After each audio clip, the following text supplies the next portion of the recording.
Buenas tardes a todos, jóvenes, ¿cómo están? Gusto saludarles, ¿todo bien? Todo bien, Lick, gracias. Va. Sí, todo bien, Lick, gracias. Todo bien, Lick. Gracias, Lick. Bien, bueno, dándole gracias a Dios que es viernes, ¿verdad? Ustedes hacía un día más tranquilo. Bueno, habíamos hecho referencia a que hoy vamos a platicar un poco sobre el tema de los órganos jurisdiccionales. Jorge Mario, Rafael, su micrófono, perdone, Jorge Mario. Gracias. Bien. Entonces estamos en eso. El tema son los órganos jurisdiccionales. Definiciones hay muchas, pero vamos a hacerla más sencilla. Yo trato de no complicarle la vida. ¿Y qué son los órganos jurisdiccionales? Pues son todas aquellas instituciones que se encargan de administrar justicia en un país de acuerdo a su constitución y leyes ordinarias. Así de simple. No se complique.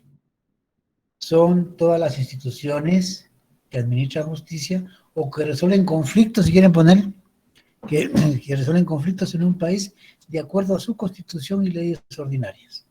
Esos son los órganos jurisdiccionales y eso es lo que tenemos nosotros en nuestro sistema. Ya hemos mencionado que nuestro sistema nuestro sistema político de Estado se divide en tres poderes: el ejecutivo, el legislativo y el judicial. Y decíamos en su oportunidad que hacemos énfasis en el judicial porque ahí es donde nos movemos los abogados un 90% en toda la actividad profesional que ejercemos. Pero decía que eso no quiere decir que en otras instituciones del Estado no hayan abogados. Claro que los hay. En todos los departamentos o instituciones estatales se van a encontrar ustedes un departamento jurídico o asesoría jurídica. Es decir, el nombre puede variar, pero la función es la misma: asesorías. Entonces, vemos hoy, en nuestro caso, dónde está el fundamento de la función de administrar justicia. Pues definitivamente en la Constitución. Ya lo mencionamos en una ocasión, que es ahí donde encontramos nosotros nuestro fundamento para la actividad que desarrollamos en la Administración de Justicia. ¿Quién quiere recordar leyendo el artículo 203 de la Constitución? 203 de la Constitución.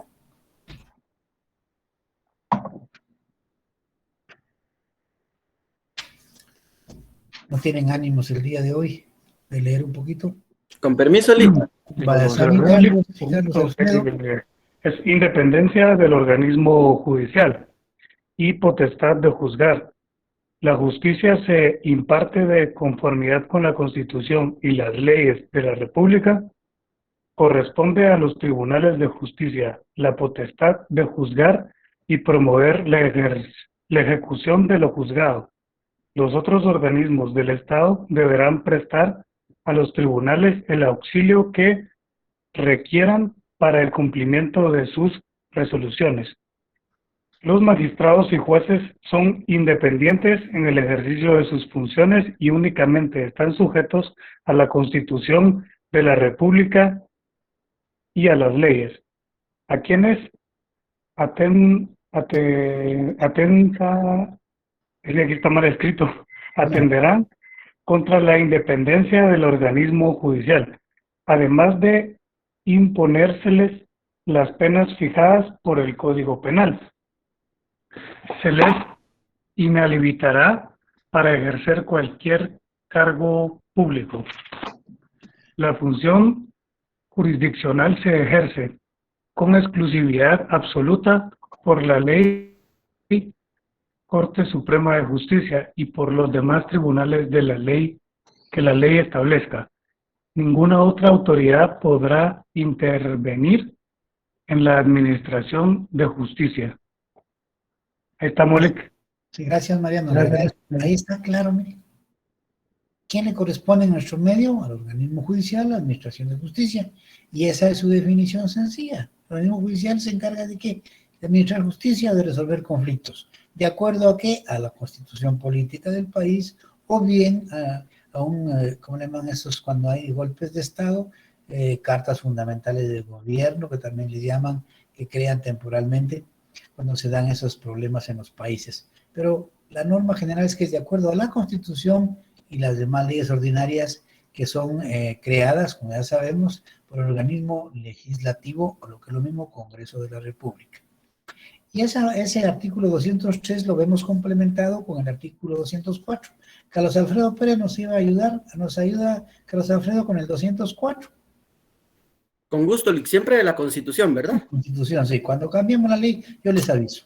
Ok, gracias, Lick. Solo disculpe, estoy ubicando en el 204. Bien, con calma, tómese el tiempo. Gracias, Lick. Muy amable. Artículo 204. Condiciones esenciales de la Administración de Justicia. Los tribunales de justicia en toda resolución o sentencia observarán obligadamente el principio de que la Constitución de la República prevalece sobre cualquier ley o tratado. Eso se llama, ¿se recuerdan cómo se llama eso? Supremacía de la ley. Exactamente, supremacía constitucional o sobre la ley. Y ese mismo precepto nos remite a la ley del organismo judicial en el artículo 9. ¿Quién nos quiere leer el artículo 9 de la ley del organismo judicial?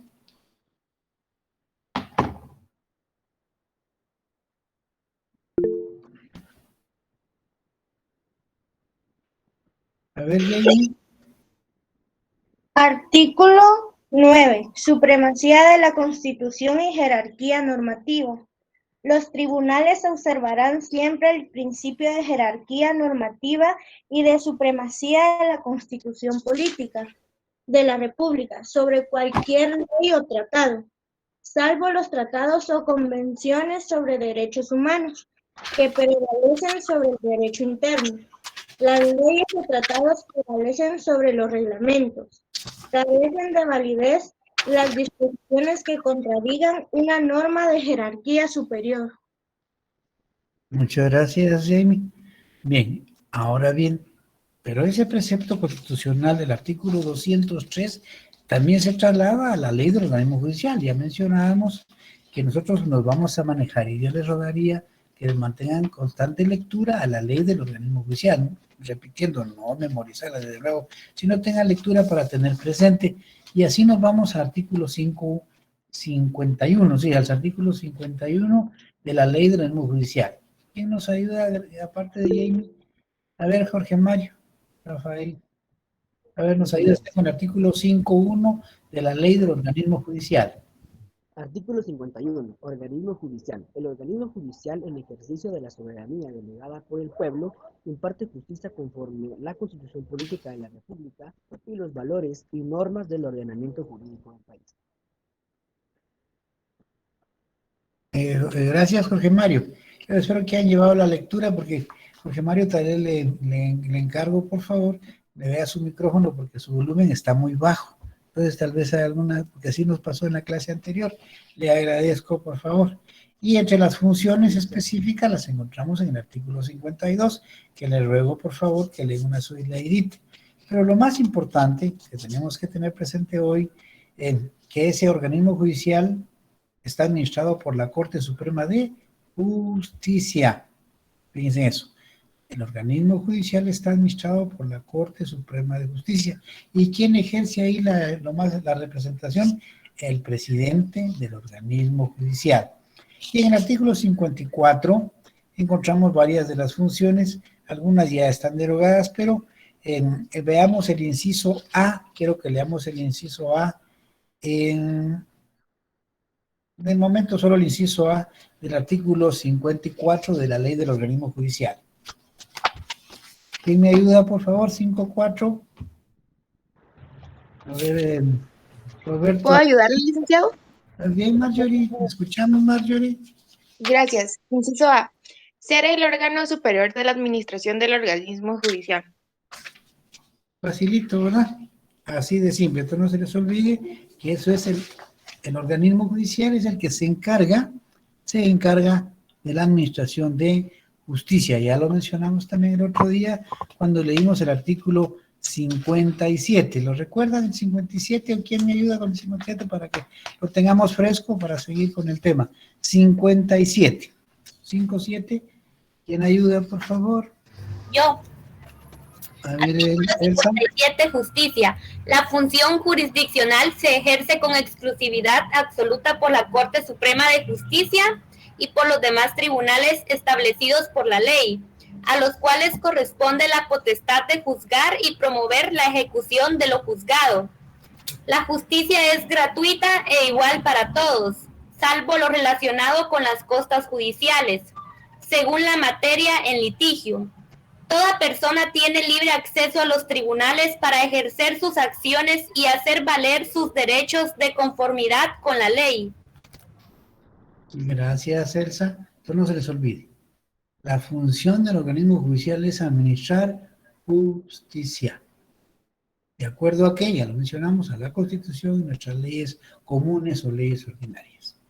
¿Quién le corresponde con exclusividad? A la Corte Suprema de Justicia. Recuerde que la Corte es la que administra el organismo judicial y es el que lo representa. ¿A través de quién? A través de su presidente. No se les olvide, por favor. Bien, ahora vamos a ver cuáles son las características, fíjense bien, las características de los órganos jurisdiccionales. Para que entendamos esos, vamos a leer el artículo 12 de la Constitución. Ahí encontramos dos características fundamentales. Artículo 12, ¿quién me ayuda? 12 de la Constitución. Buenas tardes, Lic. Sí, Carlos Mauricio, ayúdenos, por favor. Derecho de defensa. La defensa de la persona y sus derechos son inviolables. Nadie podrá ser condenado ni privado de sus derechos sin haber sido citado, oído y vencido en proceso legal ante juez o tribunal competente y preestablecido. Ninguna persona puede ser juzgada por tribunales especiales o secretos, ni por procedimientos que no estén preestablecidos legalmente. Gracias, Carlos Mauricio. Bueno, miren, pues ahí está una característica que es preestablecido. ¿Qué quiere decir eso? Que un órgano judicial sea preestablecido. Quiere decir que antes de que a una persona se le someta a un tribunal, ese tribunal tuvo que haber sido creado antes. Si me crean un tribunal, para mí eso es ilegal. Porque el mismo artículo dice que nadie puede ser juzgado por tribunales especiales. Nadie. Tiene que estar preestablecido. ¿Quién crea los órganos jurisdiccionales? La Constitución. Los señores constituyentes son los encargados de plasmar en esa Carta Magna quiénes son los que van a ejercer esa función de administrar justicia. Entonces tienen que estar preestablecidos antes de. Dicen, nadie puede ser juzgado por delitos por juzgados especiales, es decir, nadie los puede crear. Característica número 1, entonces, tienen que estar creados antes de que juzgue a las personas. Eso se llama preestablecido. Característica que está ahí establecida en el artículo 12 y aparte de eso señala claramente que no podemos ser juzgados por tribunales especiales. Ténganlo grabado ahí. Pero además dice otra característica que incluyen es de ser permanentes. ¿Qué quiere decir eso? Que los tribunales están ahí. No se van a crear un tribunal solo para un caso específico. Como sucedió, y ya lo mencionamos en una ocasión, los tribunales de foro especial. Esos se crearon por una situación específica y se prohibió en este artículo 12 que hagan esos tribunales especiales. Es decir, permanente es que ahí está. El tribunal ya está preestablecido y va a funcionar permanentemente. Que cambien al personal, eso no importa. El juez es nombrado hoy, vamos a ver cómo más adelante que los jueces duran en sus funciones 5 años. Pueden ser nuevamente nombrados por la Corte Suprema, ¿sí? Pueden seguir otros 5 años y así pueden ir 15, 20, 25 años. Hay señores jueces que tienen 30 años, ¿no? Que tienen 30 años de estar trabajando en los tribunales como jueces, porque cada 5 años los nombran de nuevo, son nuevamente nombrados. Pero el tribunal es permanente. Si un juez, por ejemplo, renuncia, pues ahí estuviera en otro tribunal, sigue funcionando, llega otro juez. Ahí es la investidura de juez, no la persona en sí. La persona puede cambiar, o falleció, o se jubiló. No, si mire, como falleció el juez, vamos a cerrar el tribunal, no. O mire, como ya se jubiló, vamos a cerrar el tribunal, no, no se puede. El tribunal tiene que seguir funcionando, nombrarán un nuevo juez con sus respectivos auxiliares. Eso se revela permanencia como una característica de los órganos jurisdiccionales. Además de eso, cómo se organiza o cómo se integran los tribunales, qué característica hay para poder integrarlos. Previo a seguir, ¿me entendieron lo que es preestablecido y permanente? ¿Sí o no? Sí, Lic. Bueno. Ahora, ¿cómo? ¿Piense, Jamie? No, fíjese, Lic, si lo podría decir otra vez, disculpe, Lic. Con mucho gusto, Mariano, no hay problema. Sí, Mire, pues. Gracias. Bueno, tenga pena, sí, Florida. Mire, pues, ¿qué es un tribunal preestablecido? Quiere decir que antes de juzgar a las personas, una ley los creó antes, preestablecido. ¿Y dónde encontramos que están preestablecidos? Pues en nuestro sistema, en la Constitución Política. Ya leímos el 203, el 204, ahí está, leímos el 51, el 52, el 57 de la Ley del Organismo Judicial. Es decir, la ley los creó antes. Dice, de aquí en adelante van a funcionar, pues recuérdense la entrada en vigor de la ley. Entra en vigor la ley, ahí están creados tribunales, pues ahora empiecen a funcionar. Pero no lo van a crear en el momento en que capturan a una persona. Mire, a usted lo capturaron por un delito, o a usted lo van a demandar porque tiene una deuda. Hoy creamos el tribunal, hoy mismo, y así ya lo pueden juzgar. No, eso no se puede. Tiene que estar en la ley suprema del país, que es nuestra Constitución.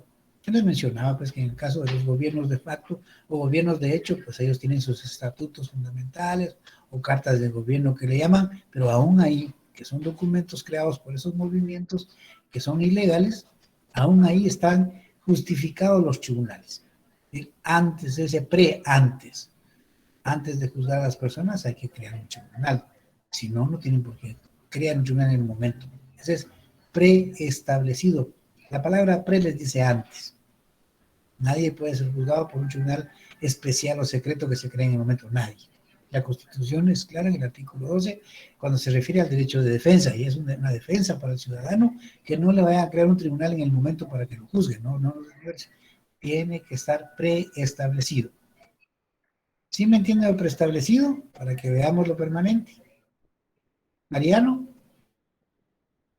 Sí, Milik, le entendí, gracias. Floridalma, ¿sí me lo comprendió? Sí, Lic, gracias. Eso es preestablecido. La palabra pre quiere decir antes de juzgar a las personas, tiene que estar creado. Ahora, permanente es un complemento del anterior. Si a los tribunales se crean para que estén durante muchos años. Es decir, no se va a crear hoy, se va a juzgar a una persona mañana y se cierra, no. Permanente, ahí va a estar. Las circunstancias del tiempo, los problemas económicos, problemas políticos y sociales, pueden crear nuevos juzgados, modificar esos o cerrarlos, pero no son que se van a cerrar hoy porque se crearon ayer y ya estuvo, no. La permanencia se refiere a que el tribunal siempre va a estar en funciones. Por decir, pero no se refiere al juez ni al personal auxiliar, se refiere a la institución, que es el organismo judicial, los tribunales. A eso se refiere. Las personas somos aves de paso. aves de paso. El juez se jubiló, lo destituyeron, ya no lo renovaron de nuevo, no lo nombraron de nuevo, falleció o se jubiló, pues bueno, otro en su lugar. Es como la universidad, es permanente. 346 años.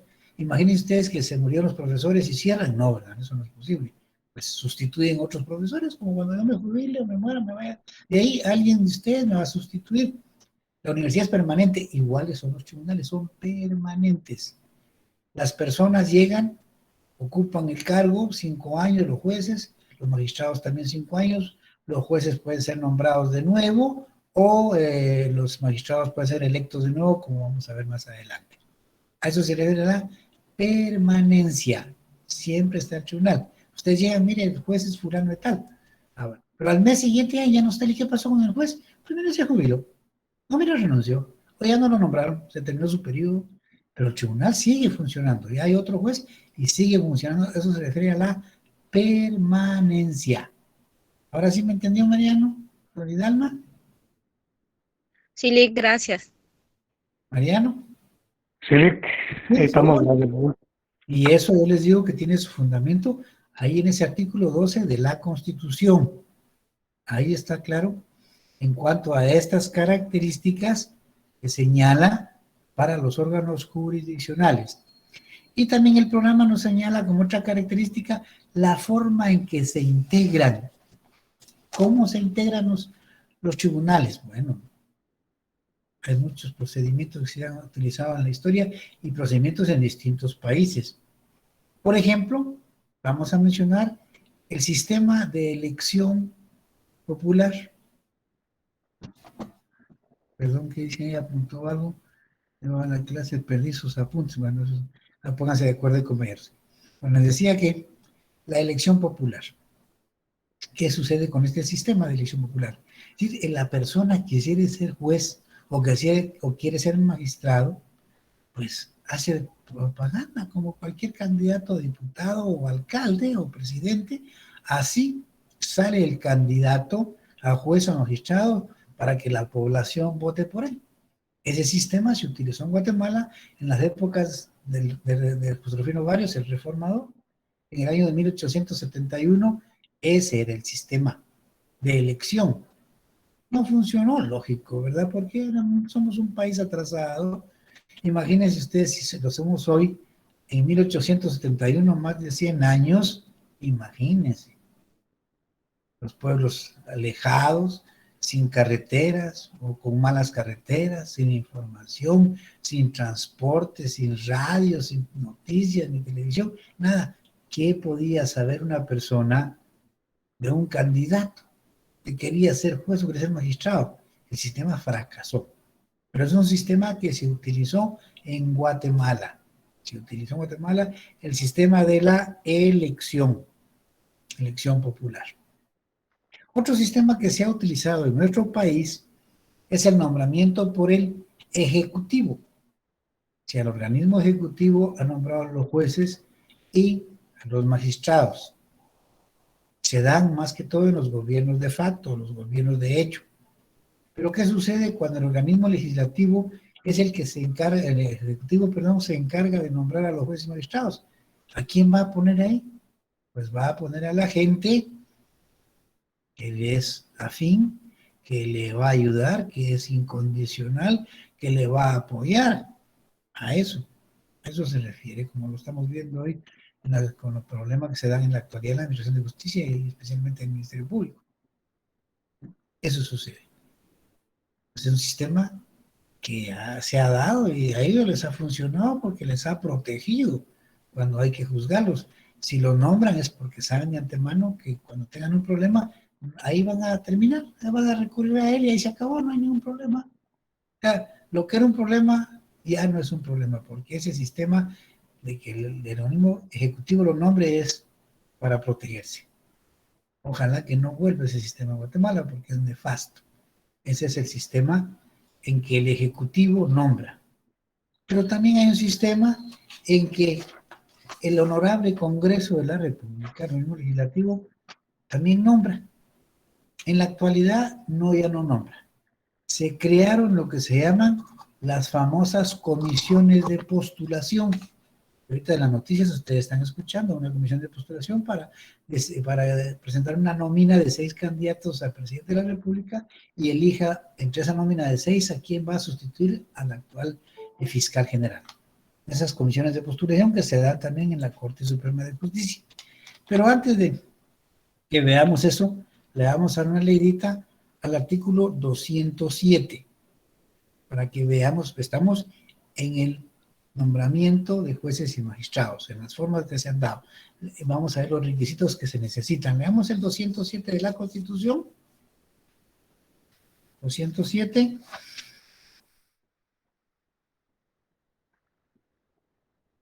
¿Lo puedo leer, licenciado? Sí, por favor. Requisitos para ser magistrado o juez. Los magistrados y jueces deben ser guatemaltecos de origen, de reconocida honorabilidad, estar en el goce de sus derechos ciudadanos, y ser abogados colegiados, salvo las excepciones de la ley, imagino que es, y establece con respecto a este último requisito en relación a determinados jueces de jurisdicción privativa y jueces menores. La ley fijará el número de magistrados, así como la organización y funcionamiento de los tribunales y los procedimientos que deban observarse, según la materia que se trate. La función de magistrado o juez es incompatible con cualquier otro empleo, con cargos directivos en sindicatos y partidos políticos, y con la calidad de ministro de cualquier religión. Los magistrados de la Corte Suprema de Justicia presentarán ante el Congreso de la República la protesta de administrar pronta y cumplida justicia.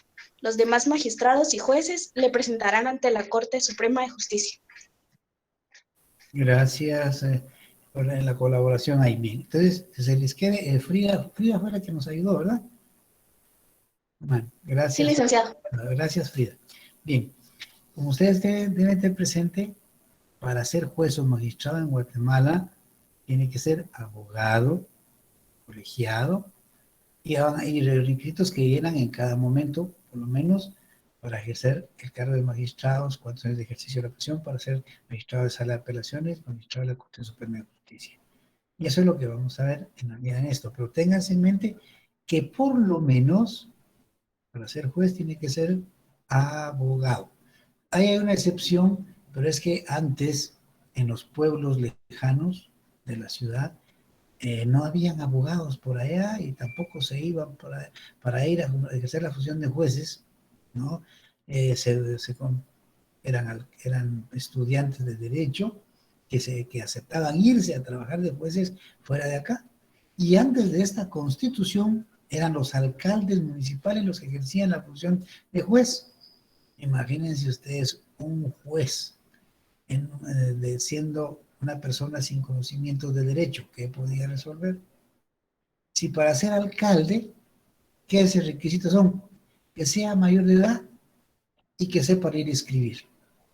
Imagínense en manos de una persona así la administración de justicia, esa excepción era necesaria, la gente no se iba, nadie quería irse a los municipios lejanos, por el Petén, por Huehuetenango, nadie quería irse de juez, entonces se vieron obligados a nombrar personas honorables que tuvieran un conocimiento con la actual constitución. Con la anterior les decía, es el alcalde. El alcalde era el alcalde quien era el mismo juez.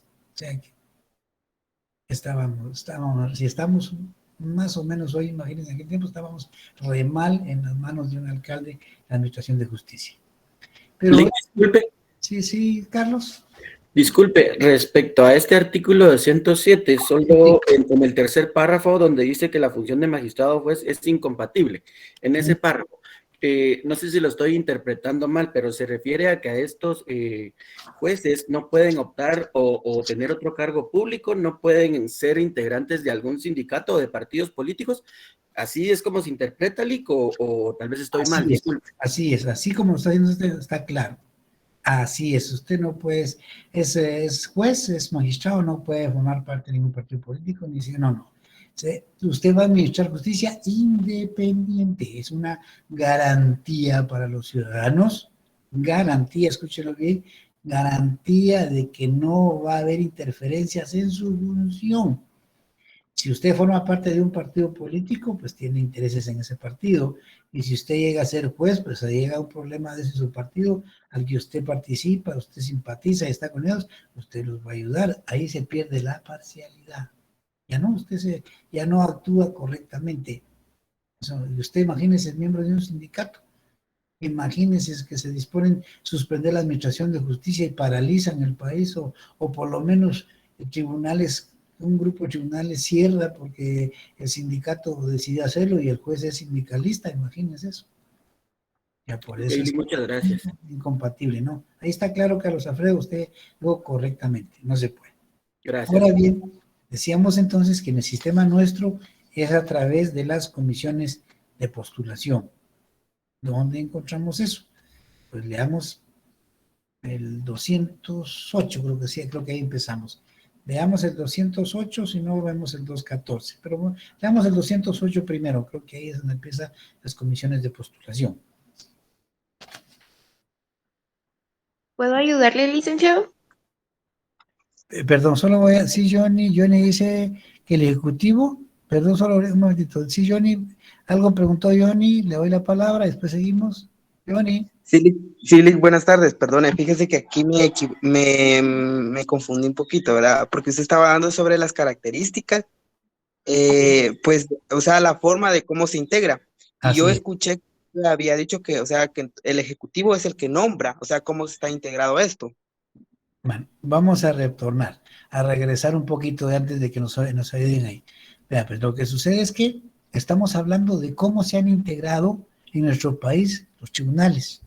Ya vimos que sus características, una de ellas es que es preestablecido, ¿no?, y es permanente. La otra característica es cómo se integra. Mencionamos que en Guatemala se integró por medio de elección popular. Y mencionábamos que fue en la época liberal. Y me explicábamos que ese sistema no funcionó por el atraso cultural, educativo, de comunicaciones en el país. La gente de los pueblos no conoce a los abogados. ¿Quién va a salir a decirme yo soy abogado, ofrezco administrar justicia? Pues ese sistema fracasó. Como ese sistema se asemeja a una elección en alcalde, pero el alcalde lo conocen los del pueblo. A un abogado de la ciudad, ¿quién lo va a conocer? Y él se postula para ser juez. Póngase que él vive aquí en Guatemala, él es juez, es abogado en toda la República y quiere ser juez de San Marcos. ¿Quién no conoce San Marcos para que lo elija? Nadie. Entonces el sistema fracasó, el de elección popular. Ese es un sistema. El otro decíamos que es nombrado por el organismo ejecutivo, que ya no se da en la actualidad, gracias a Dios, porque se da simplemente en aquellos gobiernos que son de facto, es decir, aquellos que dan por concluido el sistema de gobierno de elección, de constitucional, derogan la constitución, emiten cartas magnas o estatutos o cartas de gobierno, y claro, ahí están los tribunales, pero ellos son los que nombran. Decíamos que ese tampoco funciona, y eso era, hacíamos el comentario que ojalá no vuelvan, porque no hacemos de esos sistemas en que el Ejecutivo nombraba a los jueces y los magistrados. ¿A quiénes nombraba? A las personas que eran de su círculo. No va a nombrar de juez en tal lado, usted de magistrado, y en tal parte, porque si hay un problema, yo llego ahí y yo lo nombré, tiene que defenderme. Pues ahí se pierde la imparcialidad total. Decíamos que ese sistema, ojalá no volvamos a él, pero hace poco que salimos de esos golpes de Estado. Los jueces. Ese es otro sistema. El otro decíamos que es el que lo hace el organismo legislativo, o sea, el Congreso de la República, pero en el caso nuestro, el Congreso de la República lo hace hoy a través de comisiones de postulación. Y les decía que recordáramos el artículo 207, los requisitos para poder ser juez y magistrado, que no se les olvidara. Un requisito esencial, que sea abogado, y hacíamos referencia a que antes pues, no había un grupo de abogados que aceptara irse de jueces lejos de la ciudad o lejos de las cabeceras departamentales, por ejemplo, a los municipios lejanos que son fronterizos con México, por San Marcos, Huehuetenango, por el lado del Petén. Entonces, ¿qué sucedía?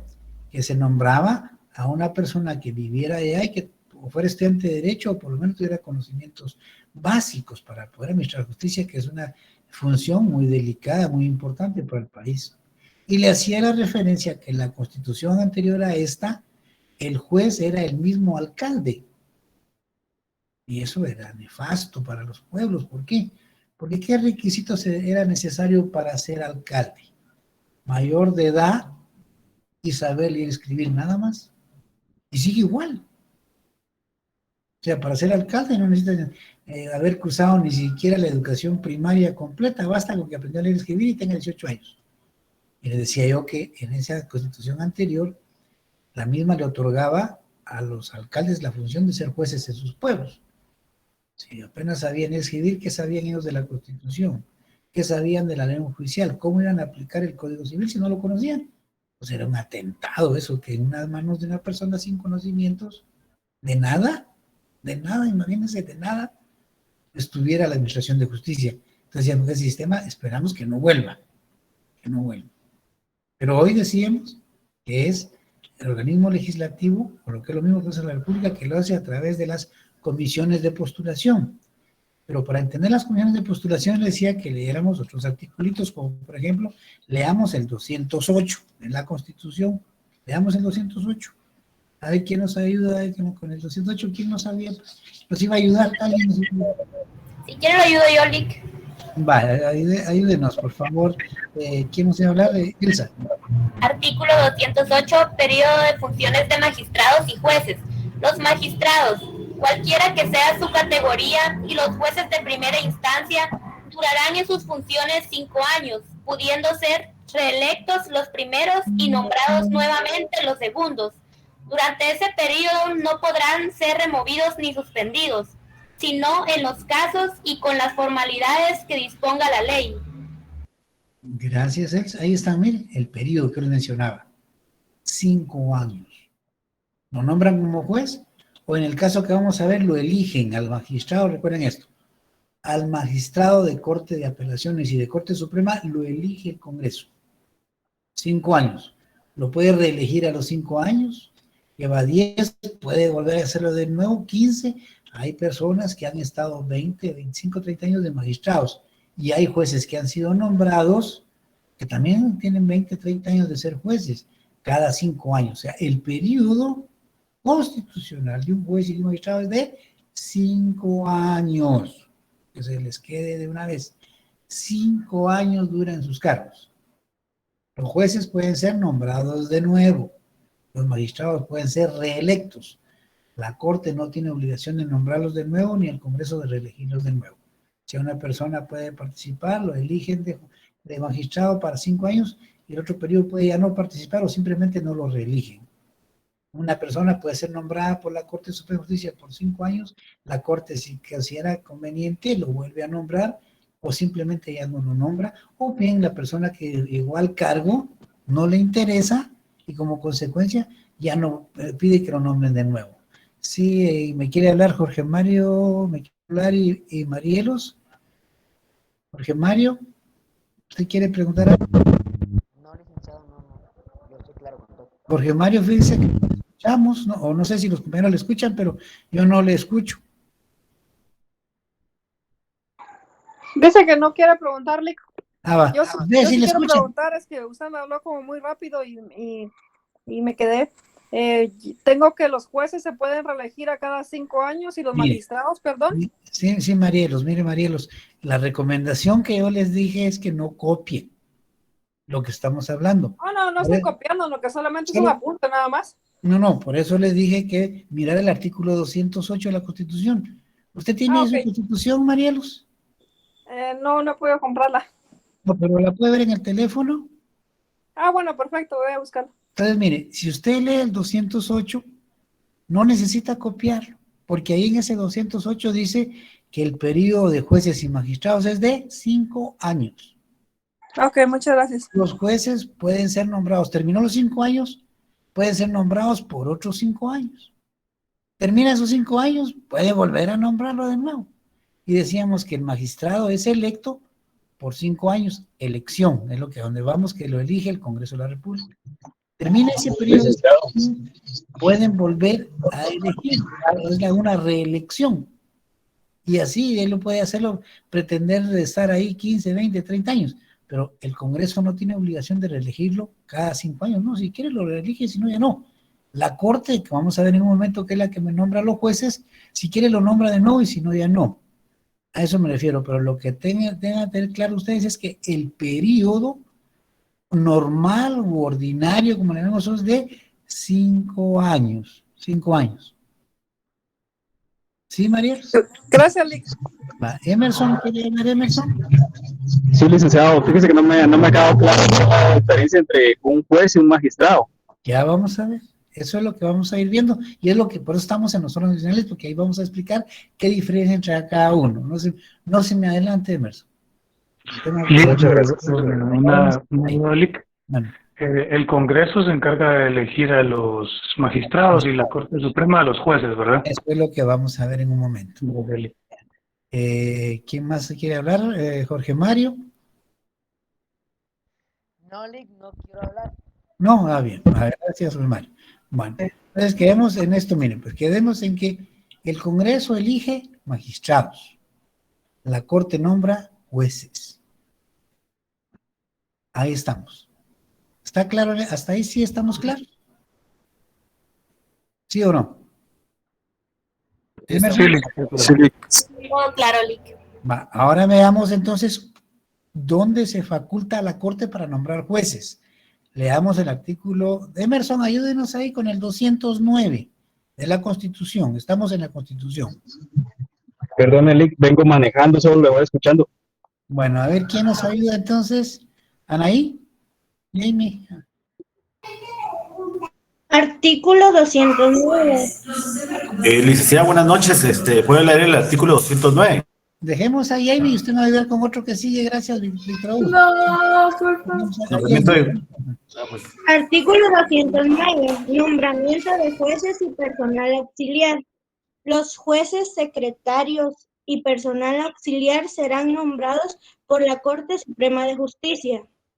Se establece la carrera judicial. Los ingresos, promociones y ascensos se harán mediante oposición. Una ley regulará esta materia. Gracias, Jamie. Entonces, vean, para todos, el 209 dice que la Corte nombra a los jueces, y al personal auxiliar. Claro, un tribunal no funciona solo con un juez. Necesita un secretario o secretaria. Necesita una persona que se encarga de recibir los documentos que van a entregar, que es el comisario. Si se le llama comisario, la persona que se encarga de recibir la documentación, de pasárselo al secretario para que lo revise, pero el secretario no está solo. Tiene auxiliares que se llaman oficiales. Los oficiales resuelven los expedientes, ¿sí? Lo que la gente pide, el oficial se encarga de resolverlo y el secretario lo revisa para que lo firme el juez. Pero para que le vayan a decir a las personas si están de acuerdo o no con lo que pidieron, existen los notificadores. Ese es el personal auxiliar. Si quieren, pongan ustedes ahí quiénes son. En la parte del juez, que tiene su personal auxiliar, es los secretarios, los comisarios, los oficiales y los notificadores. Ese es el personal auxiliar, porque en la ley judicial sí se desglosa, pero en la Constitución no. Solo dice personal auxiliar. Lo repitiendo, ¿quién es el personal auxiliar? Secretario, secretaria, comisario o comisaria, ahí es independiente que sea varón o sea mujer, es independiente, oficiales o notificadores o notificadoras, ¿verdad? Eso es el personal auxiliar, pero el 209 establece claramente que a los jueces los nombra la Corte Suprema de Justicia. A eso se refiere. Y vamos a ver ahora, después vamos a ver cómo se eligen a los magistrados y ya vamos a ver en su momento la diferencia entre un juez y un magistrado, porque en los magistrados también hay categorías, o sea, no todos son de la misma categoría, ahora también de los jueces también hay categorías. Veamos entonces, leamos el 214 de la Constitución. 214.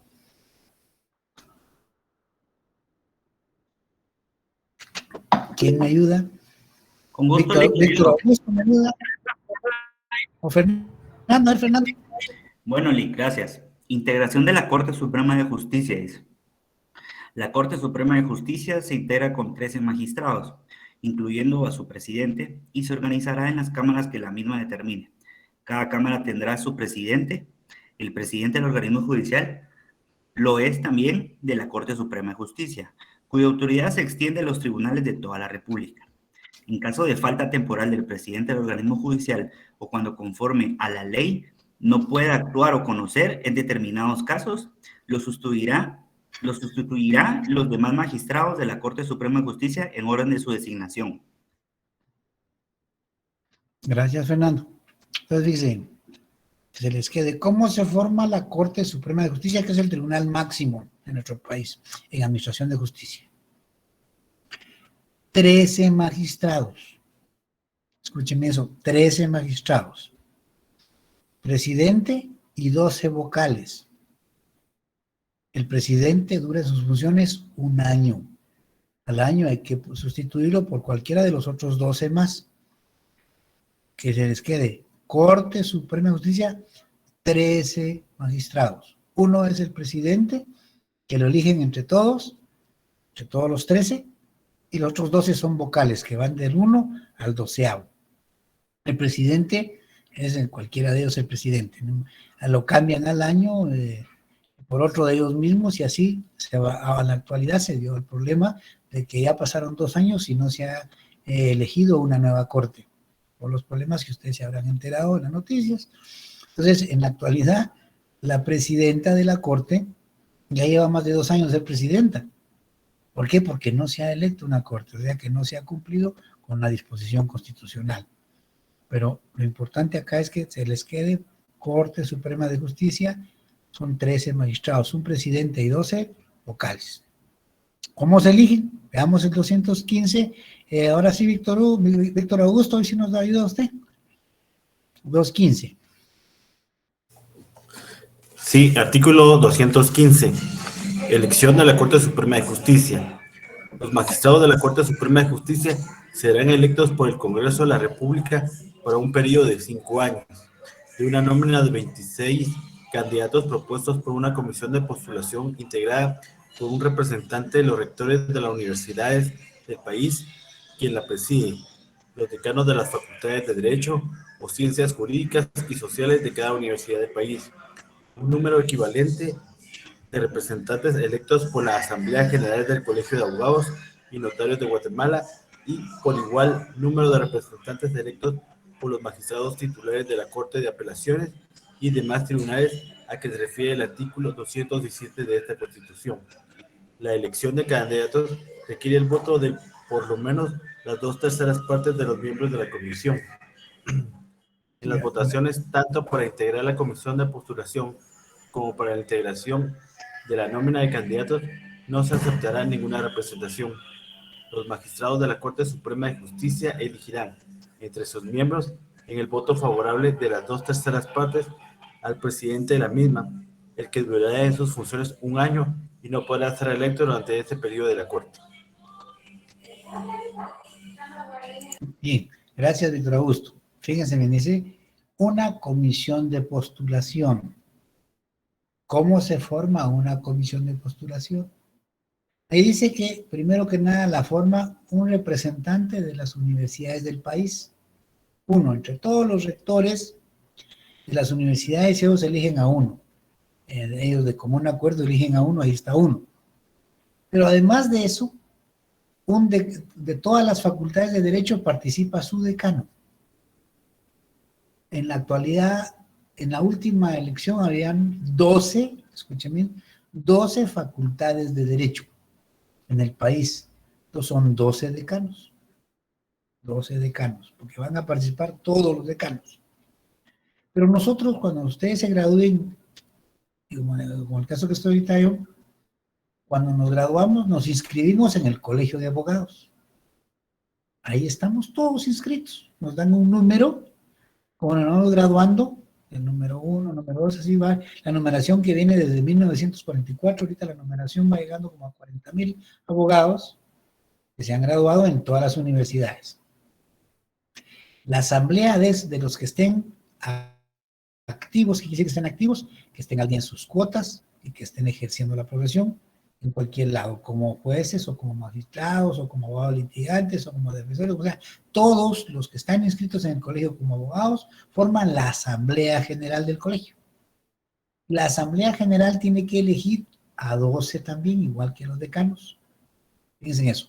12 decanos, 12 representantes del colegio de abogados. Pero vamos a estar en la elección de la Corte. Leímos el otro día el artículo 58 de la ley del organismo judicial y nos señalaba el orden de cómo está estructurado lo que se llama la jerarquía. Primero está la Corte Suprema y después están las salas de apelaciones. Estamos en elección de la Corte. No se les olvide. Las salas de apelaciones tienen una categoría inferior a la Corte. Y en la actualidad son más de 140 magistrados de salas de apelaciones, porque las salas de apelaciones, como vamos a ver en un momento, hay en Guatemala y en las cabeceras departamentales, y se forman por 3 magistrados. Pues esos 140 también hacen su asamblea general y eligen otros 12. Entonces fíjense en eso. 12 decanos, 12 miembros de los abogados y 12 de los magistrados de sala de apelaciones. Son 36. Más el rector que escogen entre todos los rectores son 37. Esos 37 se reúnen, como está pasando ahorita, si se han dado cuenta, que han llevado las noticias, se reúnen, programan sus sesiones, crean un perfil de los magistrados de la Suprema y convocan a todos los abogados que reúnan los requisitos. En el caso de los magistrados de la Suprema son 10 años de estar graduado, no 5 como los magistrados de sala, son 10. Y ahí escogen. Esta última vez, hace 2 años, participaron como 1000 abogados que querían llegar a la Corte. De esa cantidad de abogados que presentan sus currículums, 100, 200, 500, 1000, los que sean, que llenan los requisitos que dice la ley, pues la comisión tiene que escoger 26. 26. Y esa nómina de 26 la entrega al Congreso de la República, para que el Congreso de esos 26 escoja 13. Por eso leíamos que la Corte se integra con 13 magistrados, un presidente y 12 vocales. Es así como se elige la Corte Suprema de Justicia. El problema es cuando ya se pasen, porque recuerden que son 13 magistrados. Y el número mágico son los decanos. En el último periodo habían 12 facultades de Derecho, 12 decanos, pero si abren otras universidades, imagínense qué problema va a haber. De alguna forma habrá que buscar cómo se hace, se va a reformar la Constitución o qué sé yo, qué es lo que se va a hacer. Imagínense que otras 2, con 2 facultades de Derecho más, serían 14. ¿Cómo se va a integrar la comisión? Porque no hay 14 magistrados, solo son 13 según la Constitución, y es un problema. Para el rector no hay problema, porque entre todos los rectores escogen uno. El colegio de abogados, entre sus miles de agremiados, pues puede escoger 14 o más. Pero entonces, ¿qué pasa? Ya no hay el número que dice la Constitución, porque dice un representante de los decanos, de los rectores, perdón, los decanos, ¿cuántos son? 12. Entonces, 12 magistrados de las salas para poder actuar y 12 miembros del colegio. Entonces son 36 más el rector, 37, para que pueda obtener, para que sea aprobado entre los 26, tiene que sacar 26 votos. O 27, perdón.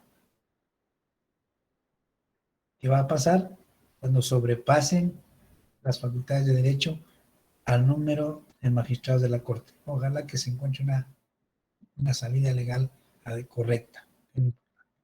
Es así como se elige la Corte Suprema de Justicia. Si se dieron cuenta, ahí es claro que solo se eligen 13, nada más. 13, no se les olvide. 13. La Corte Suprema de Justicia no tiene suplentes. Ya vamos a ver cómo es que se soluciona cuando hay un problema de que un magistrado no está o renunció o no puede conocer un caso. Fíjense bien, 13. 13 magistrados titulares. Uno es el presidente y los demás son vocales. El presidente solo tarda en sus funciones un año. Al año siguiente tienen que cambiarlo por otro de los mismos 13. Y así se va rotando durante los 5 años. ¿Estamos claros hasta ahí? Sí, muchas gracias. Sí, licenciado, gracias. Claro, Slick. Gracias. Ahora leamos el 216. 216.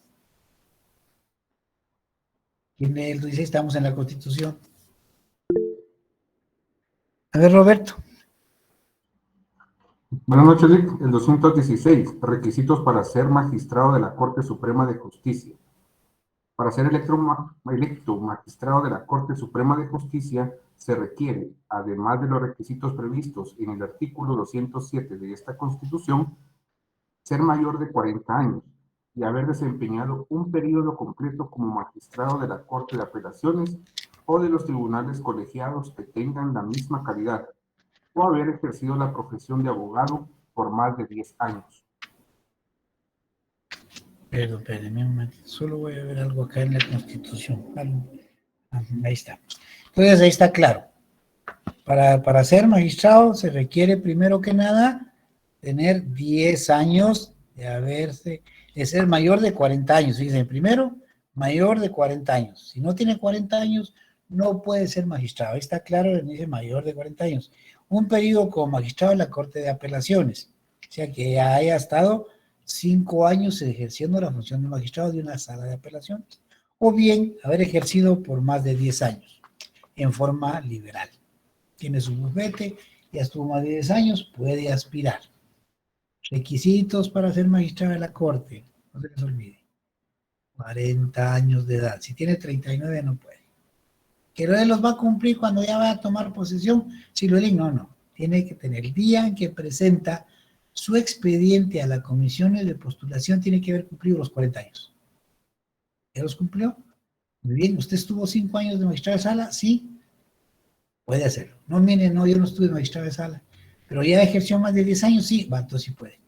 Fíjese que yo no fui magistrado de sala y tampoco he ejercido 10 años. Tengo apenas 8, tengo 9, pero tengo 45 años. No puede. No puede. Esos requisitos no se pueden modificar bajo ninguna razón. Bajo ninguna. No se les olvide eso. Esos son la Corte Suprema. Pero en la jerarquía de la Corte Suprema hacia abajo, encontramos a las salas de apelaciones o tribunales de igual categoría, se le llama. Salas de apelaciones. Aquí en las salas de apelaciones se eligen también por una comisión de postulación. Leamos, por favor, el 217 para que tengamos claro cómo es el procedimiento. 217, ¿quién ayuda? A ver, ¿quién pide la palabra? ¿Elsa? Sí. Artículo 217. Magistrados.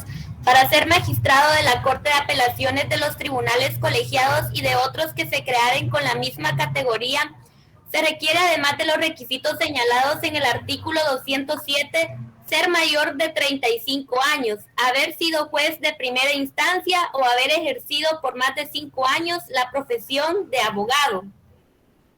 Los magistrados titulares a que se refiere este artículo serán electos por el Congreso de la República de una nómina que contenga el doble del número a elegir, propuesta por una comisión de postulación integrada por un representante de los rectores de las universidades del país, quien la preside, los decanos de las facultades de Derecho o Ciencias Jurídicas y Sociales de cada universidad del país, un número equivalente de miembros electos por la Asamblea General del Colegio de Abogados y Notarios de Guatemala y por igual número de representantes electos por los magistrados de la Corte Suprema de Justicia. La elección de candidatos requiere el voto de por lo menos las 2/3 partes de los miembros de la comisión en las votaciones, tanto para integrar la comisión de postulación como para la integración de la nómina de candidatos. No se aceptará ninguna representación. Gracias, Elsa. Si se dieron cuenta, también es una comisión de postulación. Y también son los decanos los que definen el número. Los decanos de todas las facultades de Derecho. En la que pasó de elección de salas de apelaciones también habían 12. Entonces, el Colegio de Abogados también elige 12 de su Asamblea General, como les expliqué antes, de esos 40,000 y pico inscritos en una asamblea, es una elección, ahí se eligen, a los 12 que van a ir a representar. Pero los magistrados de sala de apelaciones no tienen que elegir a nadie, sino que los de la Corte van a integrar esas comisiones. La Corte Suprema de Justicia, de los 13 que tiene, manda a 12 a que vayan ahí. Y ellos se reúnen también con un representante de los rectores de las unidades del país y vuelven a ser 37. Esos 37 eligen a los magistrados de las salas de apelaciones. No se les olvide, sala de apelaciones. Ahora, ¿cuántas personas integran la sala de apelaciones? 3. 3 magistrados. Un presidente y 2 vocales. Fíjense bien, un presidente y 2 vocales. ¿Dónde está eso? Pues leamos la ley del organismo judicial. Ahorita le voy a decir en qué artículo estamos, se me escapó en este momento. Aquí está. Veamos el artículo 87. 87 de la ley del organismo judicial. 87. Sí, Amy. Artículo 87. Integración. Cada sala se compone de 3 magistrados propietarios y 2 suplentes para los casos que sean necesarios, y será presidida por el magistrado que designe la Corte Suprema de Justicia. También podrá la Corte Suprema de Justicia aumentar el número de magistrados de cada sala cuando así lo exijan las circunstancias. Las disposiciones de esta sección comprenden, en lo aplicable, a los tribunales colegiados en general. Gracias, Amy. Miren, pues, cuando hablan de tribunal colegiado es que hay más de un juez o más de un magistrado. La Corte Suprema tiene 13, es un tribunal colegiado. Las salas de apelaciones tienen 13, es un tribunal colegiado.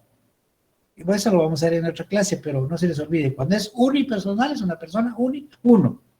Cuando es colegiado hay más de 2, pero generalmente son 3 por la discusión y a la hora de votar. Tiene que ser número impar.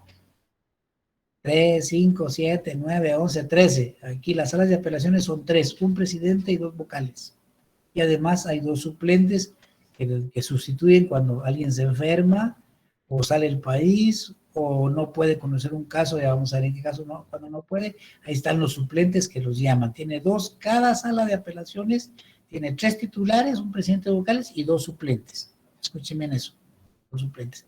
Y se elige igual, la comisión de postulación elige, también convoca igual. En esta última ocasión eran más de 1,000 personas las que participaron. Aquí lo que sucede es que en la actualidad son 140 magistrados de sala. Entonces se hace un listado del doble, 280, y se manda al Honorable Congreso para que de esos 280 el Congreso elija 40. Ya electos le manda la lista a la Corte y la Corte distribuye en cada quienes van a qué sala, quiénes como presidente y quiénes como vocales. Y de los otros 140 que quedan, escoge 2 suplentes para cada sala. 2 suplentes. Así es como funciona. Ahora bien, yo les dije algo importante. Que la Corte, si les llevaran la lectura, porque la Corte Suprema no tiene suplentes electos como las salas. Aquí es claro, en el 87 dice que se elegirá 2 suplentes por cada sala. La Corte no tiene suplentes. Entonces, ¿cómo se integra cuando un magistrado de la Corte está fuera del país o está enfermo o no puede conocer un caso porque es familiar, porque tiene interés? Ya vamos a ver cómo se retira un juez o magistrado para no conocer un caso. ¿Cómo se hace? Bueno, la sala no tiene problema porque tiene sus suplentes y los llama. La Corte lo que hace es que llama a los presidentes de sala como suplentes. Nunca los han elegido suplentes, son presidentes de las salas, pero la misma ley le autoriza que los presidentes de sala, cuando sea necesario, actúen como suplentes. ¿Dónde se ampara esa disposición? En la Constitución. A ver, Ingrid, usted nos había ofrecido leer, léanos el 222.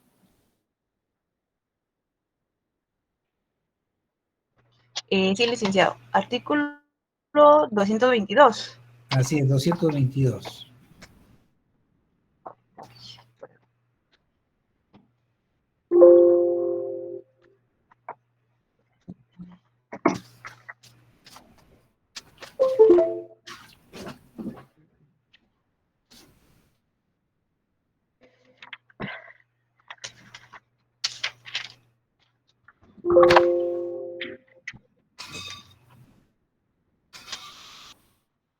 Artículo 222. Magistrados suplentes.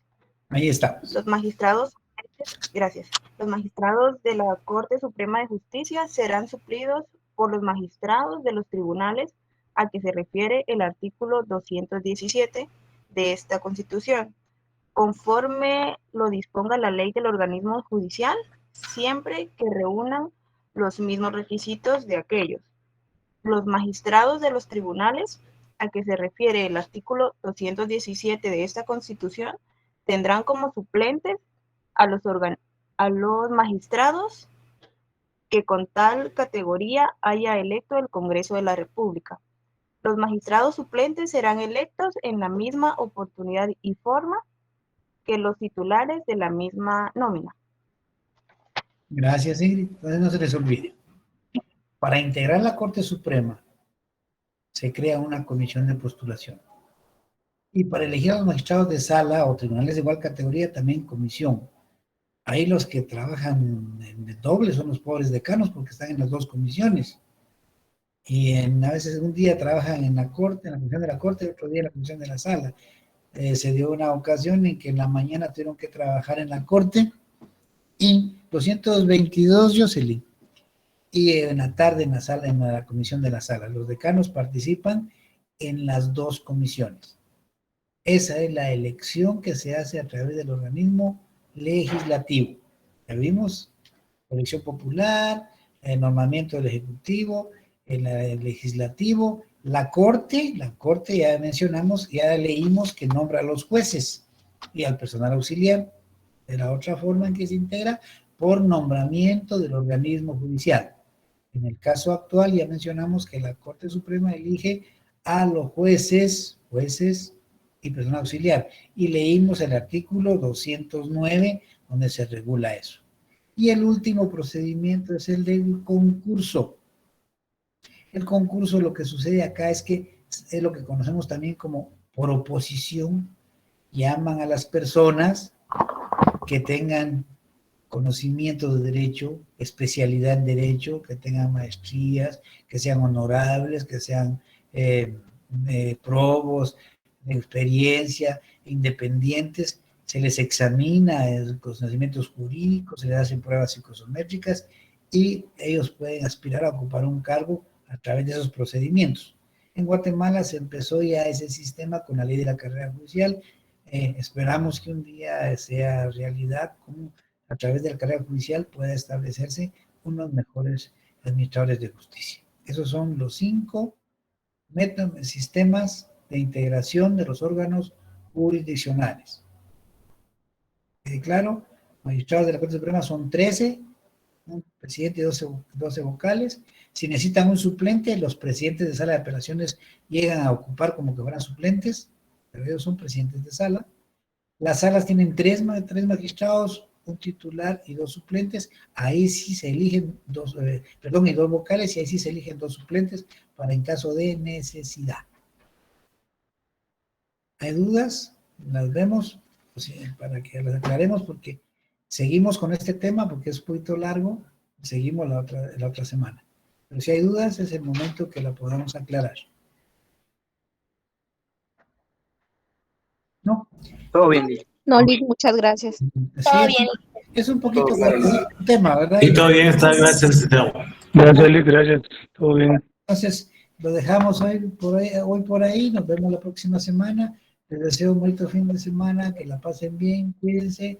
La cosa está terrible, sigan cuidándose como lo han hecho hasta ahora y repasen, lean, no memoricen, solo hay cositas esenciales que tienen que tener en mente que ya ustedes deben saber. Del caso que les decía, los magistrados son 13 de la Suprema, electos por el Congreso con una nómina de la comisión de postulación, las salas son 3, un presidente, 2 vocales, electos también por el Congreso de la República, también con la comisión de postulación, y además ahí se eligen 2 suplentes. Eso es así de simple. Eso entre todo. ¿Y qué son los órganos nacionales? Son las personas o las instituciones que administran justicia de acuerdo a la Constitución y leyes ordinarias de un país. ¿Dónde lo encontramos? Ya lo vimos en el 51 de la ley judicial, 203 y 204 de nuestra Constitución. Los veo la próxima semana, primero Dios. Gracias, Lick, muy amable. Excelente, Lick. Feliz noche, gracias. Que descanse. Igualmente. Feliz noche, licenciado. Buenas noches. Buenas noches a todos. Gracias, Lick. Gracias, licenciado. Buenas noches.